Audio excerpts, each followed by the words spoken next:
नमस्कार, मैं कुसुम, आप देख रहे हैं खबर हरपन न्यूज। आइए रुक करते हैं आज की कुछ खास खबरों की ओर। हनुमान सत्संग धाम एवं श्री हरि अवतार दर्शन पीठ कृष्ण विहार न्यू दर्पण कॉलोनी ठाटीपुर ग्वालियर में चल रहे श्री विष्णु महायज्ञ में अंतिम दिन संत पूजा का आयोजन किया गया। संतों ने समाज सेवी सुरेंद्र शर्मा को अपना आशीर्वाद प्रदान किया। इसके अवसर पर सैकड़ों श्रद्धालुओं ने प्रसादी ग्रहण की।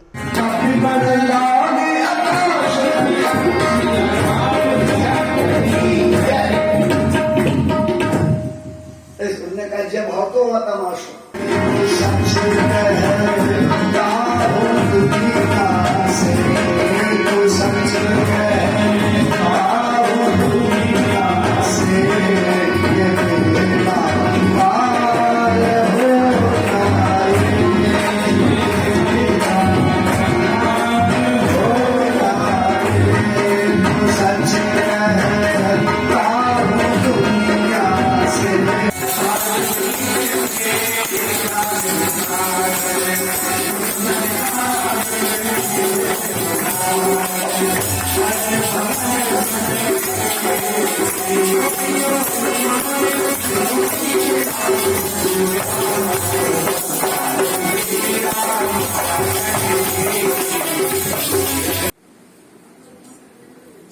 भैया को बिठा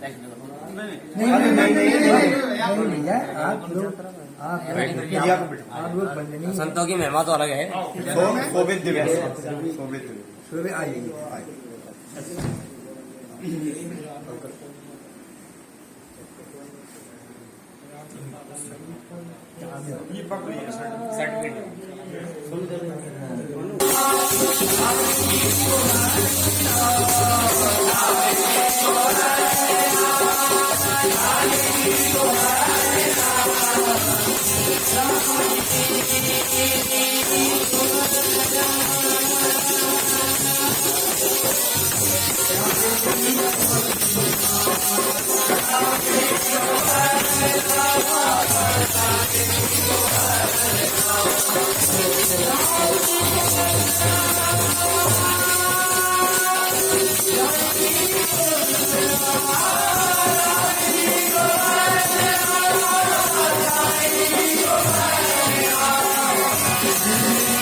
दतिया जिले के ग्राम काली पहाड़ी, जहां गुंडों और अपराधियों के आतंक से पूरा गांव भयभीत रहता है कि रहवासियों ने गुंडों के आतंक से सुरक्षा के लिए अतिरिक्त पुलिस अधीक्षक से मदद की गुहार लगाई। देखिए क्या है पूरा मामला दतिया जिले के ग्राम काली पहाड़ी का है, जहां गुंडों और अपराधियों के आतंक से पूरा गांव भयभीत है। भयभीत ग्रामवासियों ने अतिरिक्त पुलिस अधीक्षक कमल मौर्य से सुरक्षा की गुहार लगाई है। प्राप्त जानकारी के अनुसार ग्राम काली पहाड़ी थाना सिविल लाइन जिला दतिया के अंतर्गत, जहां जसवंत परिहार, रंजीत परिहार, मलकान परिहार, चंदू यादव ने विगत कुछ दिन पूर्व आकाश सोलंकी नामक युवक की हत्या गोली मारकर कर दी थी और घायल युवक को छोड़कर भाग निकले थे, जिनमें से एक अपराधी की गिरफ्तारी हो चुकी है, बाकी अभी फरार हैं। फरार अपराधियों द्वारा आए दिन ग्रामीणों से पैसे की मांग एवं घर से बाहर निकलने पर परेशान किया जा रहा है। इन गुंडों के आतंक से परेशान ग्रामीणों ने दतिया के अतिरिक्त पुलिस अधीक्षक कमल मौर्य से सुरक्षा की गुहार लगाई, क्योंकि फसल का टाइम है, किसानों के जीवन का सहारा खेती है, जिसके चलते समस्त ग्रामीणों ने एकत्र होकर पुलिस अधीक्षक को ज्ञापन सौंपा है और सुरक्षा की दृष्टि से ग्रामीणों की सुरक्षा के लिए गुहार लगाई है।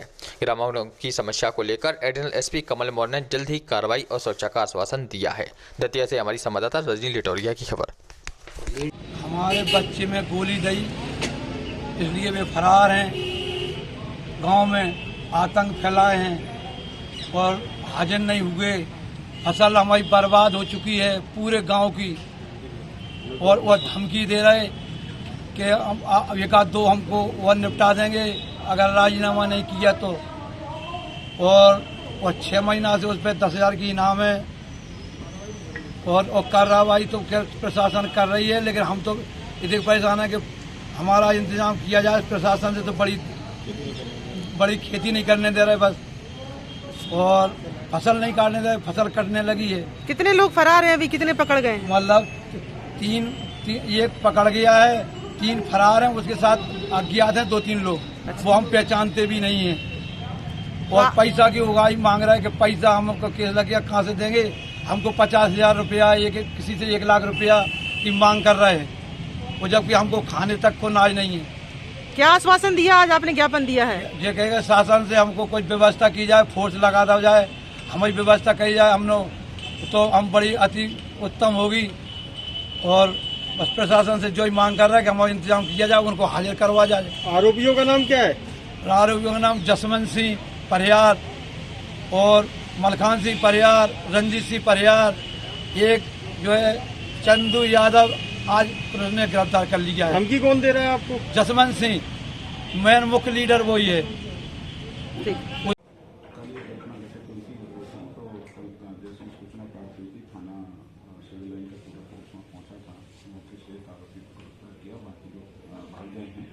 आज इन लोगों ने ज्ञापन दिया है आरोपियों की धरपकड़ के लिए। बहुत जल्दी ही टीम बना करके आरोपियों की धरपकड़ करने के बाद भेजेंगे और गांव में शांति व्यवस्था रहे, इसके लिए व्यवस्था रहे।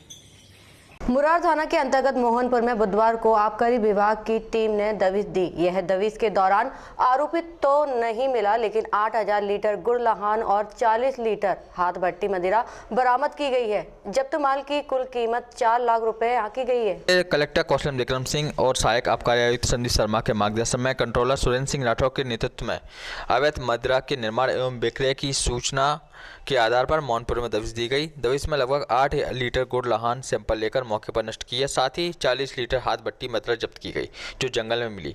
मौके पर कोई आरोपी नहीं मिला। जब्त माल की कीमत 4,88,000 रुपये आंकी गई है। कुल 3 लावारिस प्रकरण पंजीबद्ध किए गए हैं। उक्त कार्रवाई में जिला उड़नदस्ता प्रभारी प्रवीण उपाध्याय, मुख्य आरक्षक शिवनंदन शर्मा, महेंद्र सिंह गुर्जर, खेमराज मोदी सहित अन्य कर्मचारी अधिकारी मौजूद रहे।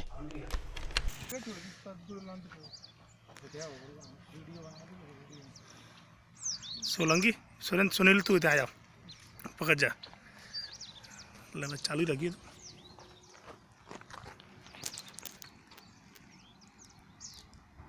आगे को आएगा, जलान को बना ले। आ जाएंगे चलते बंद मत करिए। वो बेटा नहीं है, बेटा दो पन्नी तो लगी है, बंद मत करिए। यार खत्म करो जो दोनों टैंक ये डिस्ट्रॉय होनी चाहिए कम से कम, मैं समझ रहा हूँ ज़्यादा नहीं तो।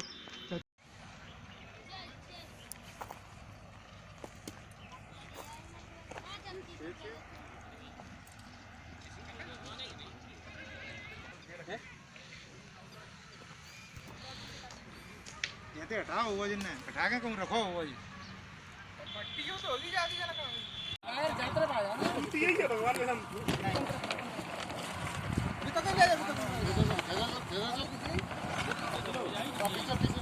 अरे यार तू यार ऑन ही रहा भगवान कसम आप पहुंच जा वहां पे ओ लान को लेंदा ने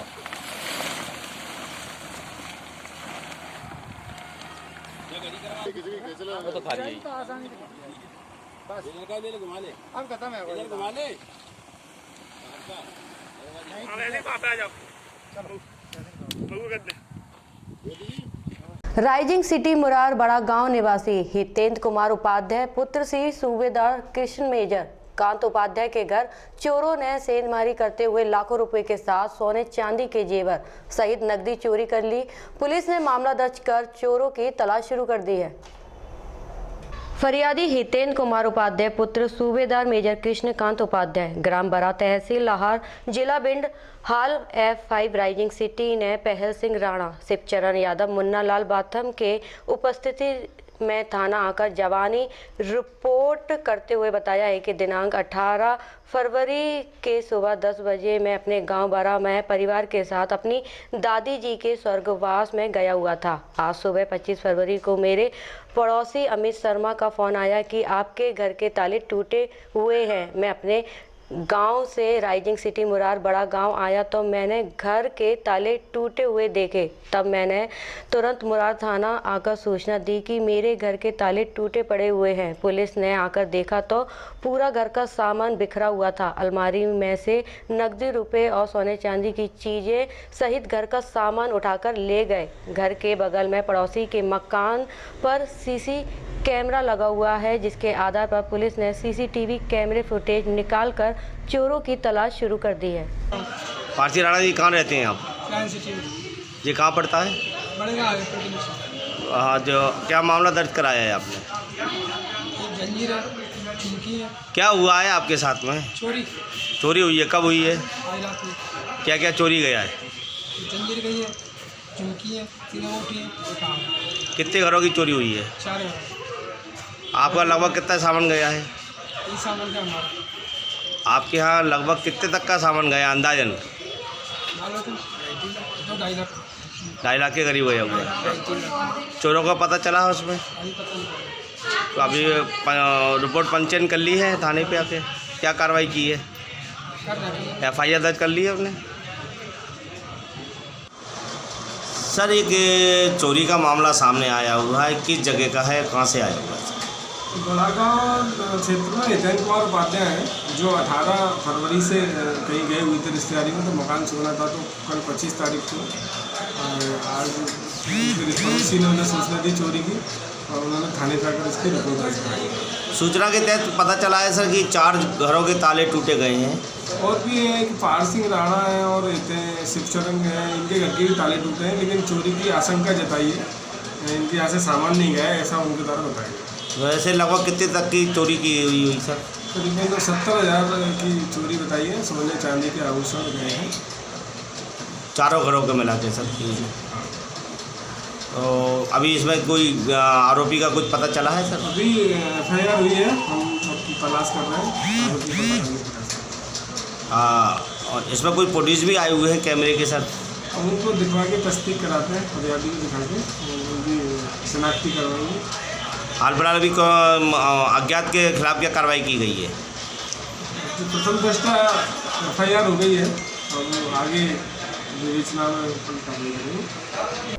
ग्वालियर हिंदू महासभा के पूरे प्रदेश में एकमात्र पार्षद रहे बाबूलाल चौरसिया ने आखिरकार अपने दल को अलविदा कह दिया है।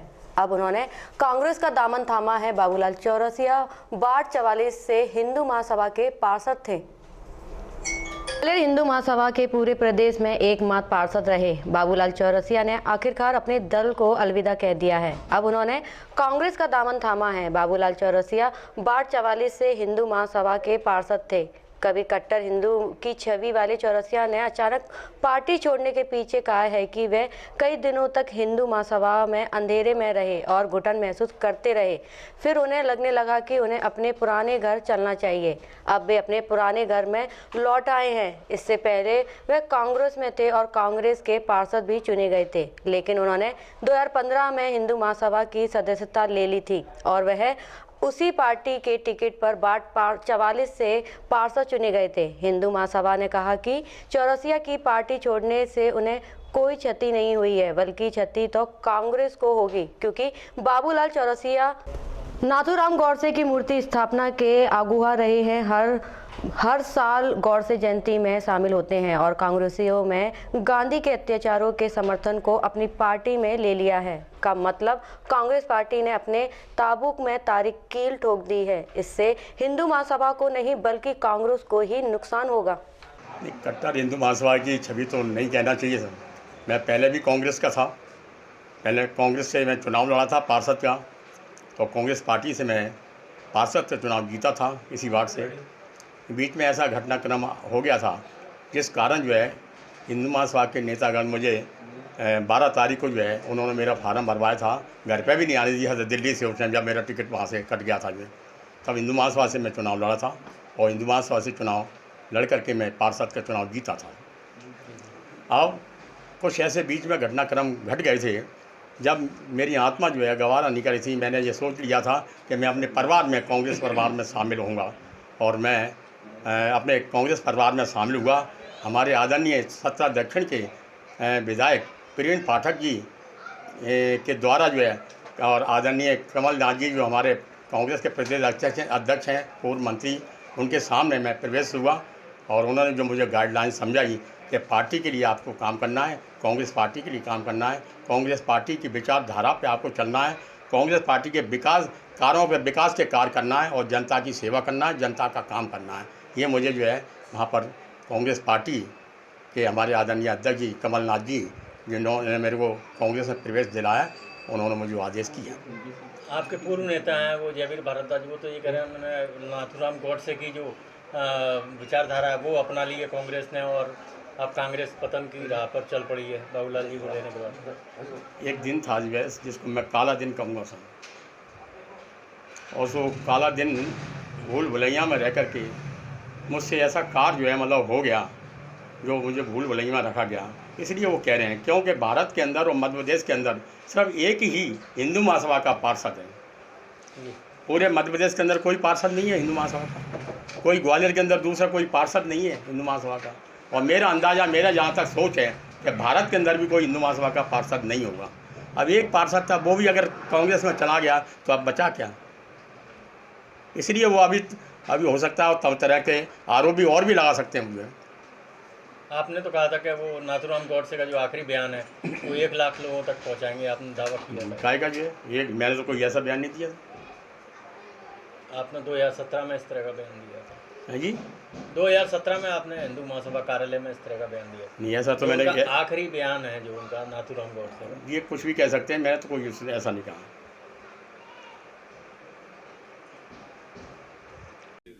अखिल भारत हिंदू महासभा को कोई क्षति इसमें नहीं हुई है।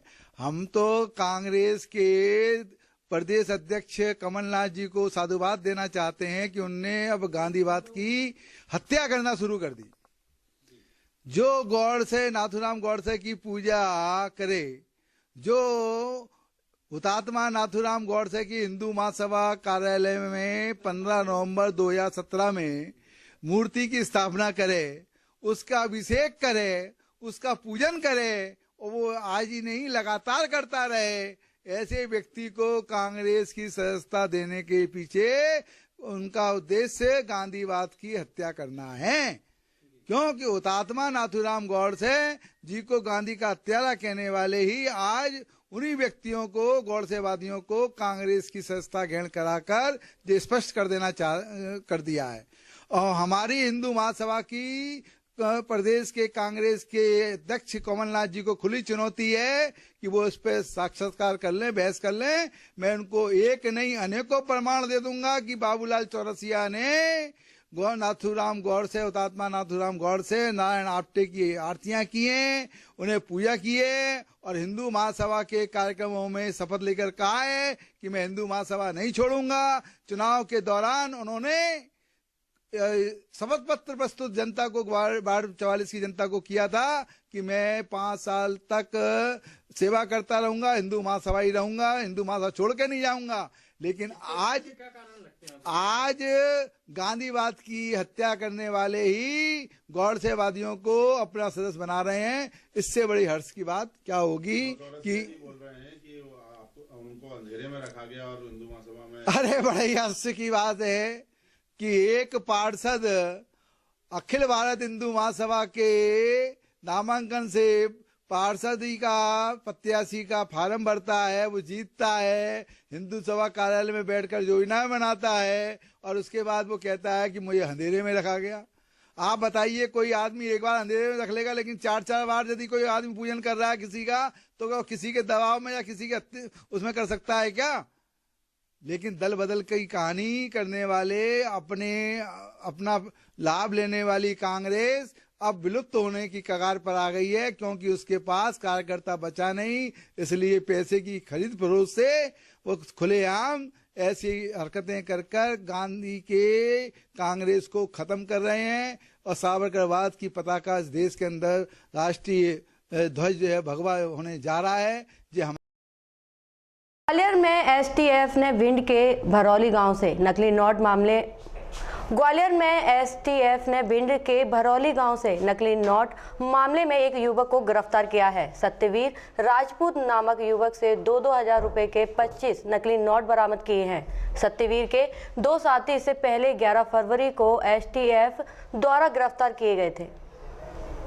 ग्वालियर में एसटीएफ ने भिंड के भरौली गांव से नकली नोट मामले में एक युवक को गिरफ्तार किया है। सत्यवीर राजपूत नामक युवक से 2-2 हजार के 25 नकली नोट बरामद किए हैं। सत्यवीर के 2 साथी से पहले 11 फरवरी को एसटीएफ द्वारा गिरफ्तार किए गए थे। यह लोग रंगीन प्रिंटर के जरिए 2000 के नकली नोटों को छापते थे और उनमें चांदी के तार के स्थान होलोग्राम में इस्तेमाल किए जाने वाला तार इस्तेमाल करते थे ताकि नोट असली लग सके। एसटीएफ के मुताबिक अभी तक यह लोग बाजार में करीब 5 लाख के नकली नोट खपा चुके हैं, लेकिन यह प्रिंटर बरामद नहीं हुआ है जिससे यह लोग नकली नोट छापते थे। सत्यवीर के मुताबिक रंगीन प्रिंटर के लोगो चंबल नदी में फेंक चुके हैं। इससे पहले सत्यवीर के 2 साथी पकड़े गए थे और उनसे 3,50,000 के नकली नोट मिले थे। सभी नोट 2000 रुपए की शक से बरामद किए गए थे। एसटीएफ का कहना है कि इन लोगों के किसी अंतर्राज्यीय गिरोह से संपर्क नहीं मिले हैं। यह लोग स्थानीय स्तर पर ही नकली नोटों को छापते थे और उन्हें बाजार में खपाते थे। ये ग्राम सायपुरा भरौली का रहने वाला था। इसका नाम सत्यवीर सिंह राजपूत है और पूर्व में जो एक अरेस्टिंग हुई थी दिनांक 11 फरवरी को, तो ये उसका सहयोगी था, मतलब ये भी उसमें इन्वॉल्व था। तो उसने बताया था कि इसके साथ मिलकर के वो नकली नोट छापता था 2000 रुपये के। तो ये लोग कलर प्रिंटर से नकली नोट छापा करते थे। तो वर्तमान में इसके पास से इसने जुर्म स्वीकार किया अपना और इसके पास से 50,000 रुपये के 2000 रुपये के नकली नोट भारतीय मुद्रा के जब्त किए गए इसके घर से। अच्छा, कोई इंटरेस्ट कनेक्शन इनका समझ में आ रहा है? नहीं, अभी पूछताछ की तो कुछ अदर स्टेट से कनेक्शन तो नहीं आ रहा है, पर ये एक कलर प्रिंटर इनके पास था, उससे ये नकली नोट बनाते थे 2000 रुपये के। और एक हरे कलर का एक स्टिकर हुआ करता था, ये लोग कहीं लेते थे स्टेशनरी वगैरह से और उसको ले करके नोट के ऊपर उसको जो होलोग्राम जैसा रहता है तो उसमें ये लोग चिपका देते थे ताकि वो असली की भांति लगे। कागज़ वगैरह कहाँ से क्या करते? जी, कागज़ ये नॉर्मली जो स्टेशनरी में मिल जाते हैं उस कागज़ को यूज़ करते थे। क्या इनमें और भी आरोपी फरार है? ये जी, अभी इतना ही आरोपी हैं, अभी तो 2 ही आरोपी थे। कैसे कैसे ये नोट चलाते, कहाँ किस तरह से खपाते थे? ये क्या करते थे कि 1-1, 2-2 करके नोट ले जा करके और दुकान में जा करके कोशिश करते थे चलाने की। अगर चल जाता था तो चला देते थे। जैसे कोई दुकानदार बोलता था कि नकली लग रहा है तो ये वहाँ पर कह देते थे कि हाँ ठीक है भाई साहब, हमारे पास कहीं से आ गया होगा। तो इस तरह से ये वारदात को अंजाम देते थे। कितना अभी तक ये चला चुके हैं बाजार में? जो कम से कम पूछताछ में इन्होंने बताया कि कम से कम 4-5 लाख रुपए के लगभग ये नोट चला चुके हैं, नकली नोट। 2000 रुपये के ही छापते थे।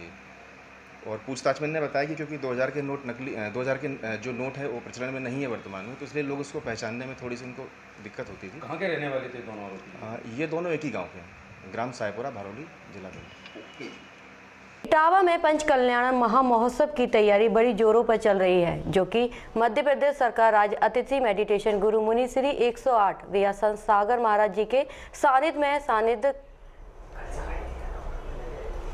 इटावा में पंच कल्याण महामहोत्सव की तैयारी बड़ी जोरों पर चल रही है, जो कि मध्य प्रदेश सरकार राज्य अतिथि मेडिटेशन गुरु मुनि के 108 विहार संत सागर महाराज जी के सानिध्य करणपुर दिगंबर जैन मंदिर में संपन्न होगी।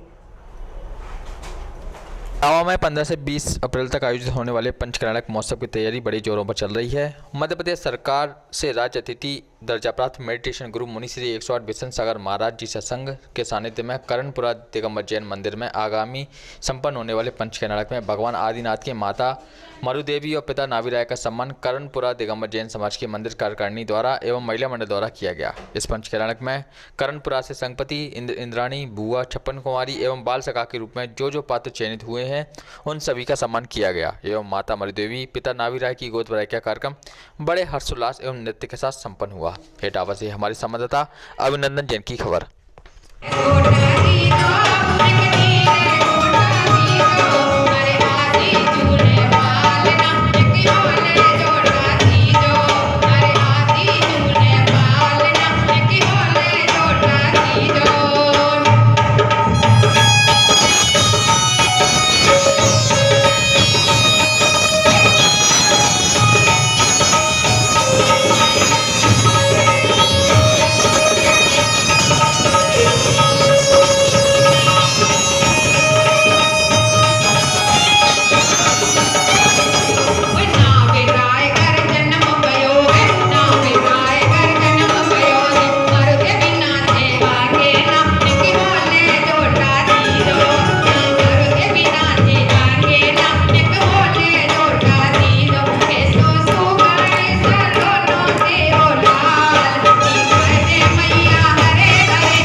संत श्री गाड़गे जी की जयंती के अवसर पर जय मां भारती सेवा संस्थान द्वारा यमुना तलघटी पर स्थित नगर सैन आश्रम में कार्यक्रमों का आयोजन किया गया, जिसमें मुख्य अतिथि के रूप में भारतीय जनता पार्टी के मंडल अध्यक्ष सुशांत दीक्षित उपस्थित रहे। संत श्री गाड़गे जी की जयंती के अवसर पर जय मां भारती सेवा संस्थान द्वारा यमुना तलहटी पर स्थित नगर सैन आश्रम में कार्यक्रम का आयोजन किया गया, जिसमें मुख्य अतिथि के रूप में भारतीय जनता पार्टी के मंडल अध्यक्ष सुशांत दीक्षित उपस्थित रहे। इस अवसर पर मंडल अध्यक्ष ने कहा कि संत गाड़गे संत शिरोमणि थे। उन्होंने भेदभाव और ऊंच नीच से रहित समाज की अवधारणा प्रस्तुत की। उन्होंने समाज को स्वच्छता एवं शिक्षा के विषय में जागृत किया। कार्यक्रम में प्रमुख रूप से मंडल महामंत्री विवेक गुप्ता, अनुसूचित मोर्चा के जिलाध्यक्ष नाथूराम गोयल, मंडल कोष अध्यक्ष राजेंद्र वर्मा ने भी संत गाड़गे के विषय में अपने विचार रखे। कार्यक्रम में मीडिया प्रभारी अमित वर्मा, वरिष्ठ भाजपा कार्यकर्ता कृष्ण कुमार, दीपक, राहुल, रामप्रसाद दिवाकर आदि प्रमुख एवं गणमान्य नागरिक उपस्थित थे। इटावा से हमारे संवाददाता अभिनंदन जैन की खबर। जन्म जयंती के अवसर पर मंच पर आसीन अनुसूचित मोर्चा के जिलाध्यक्ष बड़े भाई आदरणीय श्री नाथूराम गोयल जी, मंडल के महामंत्री श्री विवेक गुप्ता जी, मंडल के कोषाध्यक्ष आदरणीय श्री राजेंद्र वर्मा जी, हिंदू युवा वाहिनी के अध्यक्ष दीपक राहुल जी, बहुत ही वरिष्ठ भारतीय जनता पार्टी के कार्यकर्ता कृष्ण कुमार वाल्मीकि जी और इस आश्रम की देखरेख कर रहे, इस आश्रम को अपना योगदान दे रहे आदरणीय राम प्रसाद जी और इस सभा का आयोजन जो कराया है उस सभा के आयोजनकर्ता हमारे छोटे भाई मोहित दिवाकर जी और सभी सम्मानित उपस्थित सम्मानित जन, मैं आप सभी को ये बताना चाहता हूँ कि जैसा कि संत गाड़गे जी के विषय में ये कहा गया है कि उन्होंने स्वच्छता को ही अपना आधार बनाया, स्वच्छता को ही मूल मंत्र बनाया, शिक्षा के लिए काम किया, यानी कि उन्होंने समाज में एक ऐसा संदेश दिया जो जात पात, ऊंच नीच इन सब व्यवस्थाओं से बहुत ऊपर उठकर था। उनका मूल उद्देश्य था कि मानव जीवन का उत्थान शिक्षा और स्वास्थ्य की योजनाओं के आधार पर होना चाहिए, ना कि वर्गीकरण के आधार पर कि कोई ब्राह्मण है या कोई क्षत्रिय है या कोई शूद्र है या कोई वैश्य है, इस सब आधार पर नहीं होना चाहिए। और उसी नीति को अपनाकर आज भारतीय जनता पार्टी के माननीय और यशस्वी प्रधानमंत्री श्री नरेंद्र मोदी जी ने भी उसी व्यवस्था को अपनाया है और स्वच्छता को आधार बनाकर देश के विकास का एक खाका तैयार किया है। इसी व्यवस्था के अंतर्गत ही देश प्रगति के पथ पर आगे बढ़ रहा है। ऐसे संत अगर हमारे देश में रहे हैं और ऐसे संतों की वाणियाँ जो हमारे देश में रही हैं, वही वाणियाँ, उन्हीं संतों की कार्यप्रणालियाँ आज हमारे देश के उत्थान में बहुत बड़ा योगदान दे रही हैं। ऐसे विनम्र और ऐसे विलक्षणकारी संत को मैं अपनी सादर विनम्र श्रद्धांजलि अर्पित करता हूँ। अब होगी आपसे अगले बुलेटिन में मुलाकात, तब तक के लिए नमस्कार।